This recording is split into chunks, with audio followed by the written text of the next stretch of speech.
ఈరోజు నేను మెగా పేటీఎంకి సంబంధించి ఒక ఇంపార్టెంట్ అప్డేట్ గురించి మీకు ఎక్స్ప్లెయిన్ చేయాలనుకుంటున్నాను. అదేంటంటే మెగా పేటీఎం రోజున మనము ఒక విట్నెస్ రిజిస్ట్రేషన్ చేసి ఉన్నాము.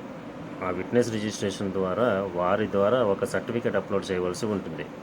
ఆ సర్టిఫికేట్ ఏ విధంగా అప్లోడ్ చేయాలనే విషయం గురించి మీకు ఎక్స్ప్లెయిన్ చేస్తాను. ముందుగా మీరు లీప్ యాప్లో మీ యూజర్ నేమ్ పాస్వర్డ్ తోటి లాగిన్ అవ్వండి. లాగిన్ అయిన తర్వాత గవర్నెన్స్ మీద క్లిక్ చేయండి. క్లిక్ చేసిన తర్వాత ఈ విధంగా 4 టైల్స్ డిస్ప్లే అవుతాయి.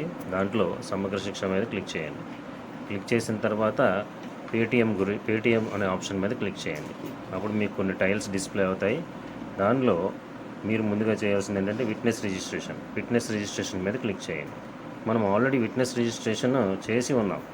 సో చేసి ఉంటే కనుక ఆ డీటెయిల్స్ మీకు ఎనేబుల్ అవుతాయి.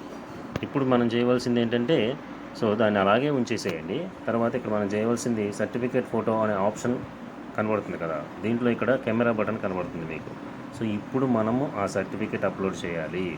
ఆ సర్టిఫికేట్ ఎలా అప్లోడ్ చేయాలనంటే ముందుగానే హెడ్ మాస్టర్ గారు ఆ సర్టిఫికేట్ని ప్రింట్అవుట్ తీసుకుని ఉంచుకుని సిద్ధంగా ఉంచుకుని దాన్ని పూర్తి చేయించి ఆ విట్నెస్ చేత లైవ్లో అక్కడ ఆ పేటీఎం మీటింగ్ జరిగే రోజున వారి చేత డైరెక్ట్గా మనము ఫోటో తీసి క్యాప్చర్ చేయవలసి ఉంటుంది. ఈ ఫోటో బటన్ మీద నొక్కిన వెంటనే ఓపెన్ అవుతుంది. డైరెక్ట్గా లైవ్లో మనం దాన్ని ఫోటో తీయవచ్చు.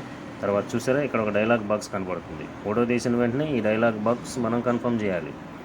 డైలాగ్ బాక్స్ మీద క్లిక్ చేయండి. క్లిక్ చేసి సబ్మిట్ అనే ఆప్షన్ మీద క్లిక్ చేయాలి. సబ్మిట్ అనే ఆప్షన్ మీద క్లిక్ చేసిన తర్వాత మనం ఈ సర్టిఫికేట్ అప్లోడ్ ప్రొసీజర్ అనేది కంప్లీట్ అవుతుందన్నమాట. ఈ విధంగా ఆ సర్టిఫికేట్ని వారి చేత ఆ విట్నెస్ ఎవరైతే ఉన్నారో వారి చేత పూర్తి చేయించి అప్లోడ్ చేయించాలి. అప్లోడ్ చేయిస్తే ఈ ప్రొసీజర్ మొత్తము కంప్లీట్ అయినట్టు అర్థం. ఫ్రెండ్స్, ఈ వీడియోలోని కంటెంట్ మీకు నచ్చినట్లయితే దీన్ని లైక్ చేయండి, అలాగే సబ్స్క్రైబ్ చేయండి. Thank you for watching.